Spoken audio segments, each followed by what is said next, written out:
जंगलों में सारे जानवर भूख प्यासे रहते थे।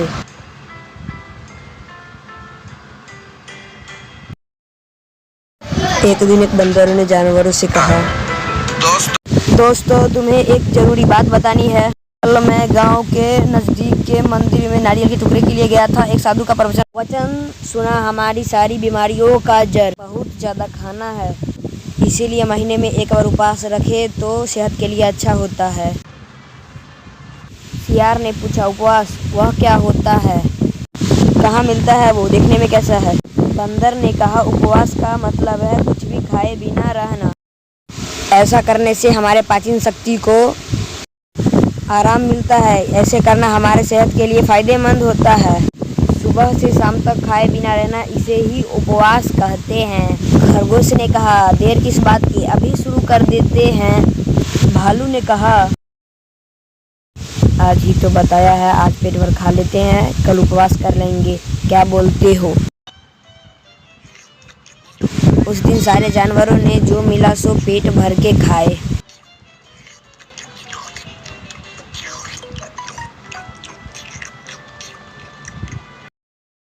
दूसरे दिन सभी एक साथ जमा हो गए ताकि एक साथ मिलकर उपवास कर सके। बंदर ने कहा, रुको, हम सब उपवास करेंगे तो शाम तक थक जाएंगे, फिर शाम को शिकार पर निकलना बहुत मुश्किल हो, इसीलिए अभी अपना खाना जुगाड़ करके रख लेते हैं, फिर उपवास शुरू करेंगे। हाथी ने कहा, सारे जानवरों ने बहुत सारे केले लाकर एक जगह संग्रह कर दिए, फिर उपवास शुरू कर दिए।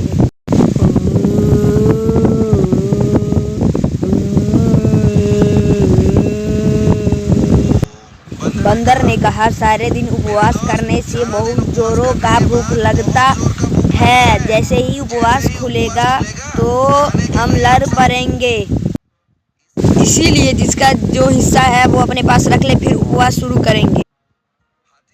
हाथी ने कहा, तब सारे जानवरों ने अपना अपना हिस्सा अलग किया, फिर उपवास शुरू कर दिए।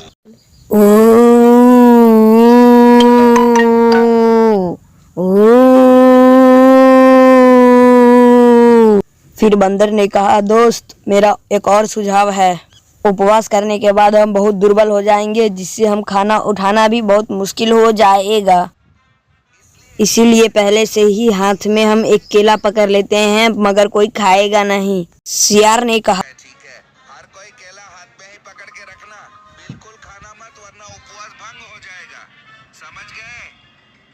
फिर सारे जानवरों ने अपने हाथ में केला पकड़ा और उपवास शुरू कर दिए।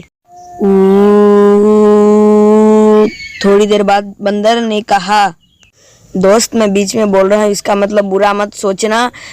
जैसे कि मैंने कहा, उपासन के बाद हम बहुत बलहीन हो जाएंगे, जिससे केले का छिलका भी ना उतार, इसीलिए केले को छिलकर हाथ में पकड़ ले, जैसे ही उपवास खुलेगा ढक से खा लेंगे, क्या बोलते हो?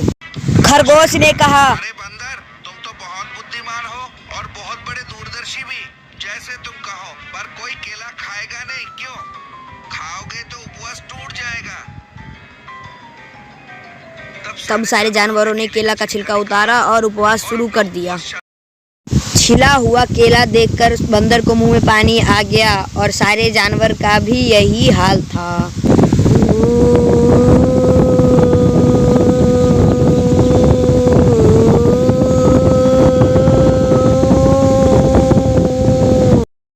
थोड़ी देर बाद बंदर फिर से कहा, दोस्तों मैं एक मुख्य बात बताना ही भूल गया, धत तेरे की, ये मुझे आई क्यों नहीं। उपवास करना कोई छोटी विषय नहीं है, बहुत कमजोरी होते, अपने हाथ को मुंह तक उठा ले जाने में भी बहुत मुश्किल हो जाएगा, इसीलिए केले को अपने मुंह में रख कर ही उपवास करते हैं, पर याद रहे किसी भी हालत में केले को खाना मत। भालू ने कहा, सिर्फ केले को मुंह में रख लेने से उपवास भंग थोड़ी ना होता है, खाने से उपवास भंग होता है, केले को मुंह में रख के ही उपवास करते हैं। तब सारे जानवरों ने केलों को अपने मुंह में रख लिया। जैसे ही केले का स्वाद बंदर के जीभ पर पड़ा, बंदर से रहा नहीं गया। बंदर ने कहा, दोस्तों मुझे माफ करना, स्वामी जी ने कहा था भगवान का नाम स्मरण करते करते उपवास करना। मुंह में अगर केला रहेगा तो भगवान का स्मरण कैसे करेंगे? मैं सोचता हूँ कि केले को निगल लेते हैं। हाथी ने कहा। ये ठीक है, इतनी कष्ट करके हम उपवास कर रहे हैं, नाम स्मरण किए बिना कैसे करेंगे? निगल लेते हैं केले को। सारे जानवरों ने अपना अपना केला खा लिया।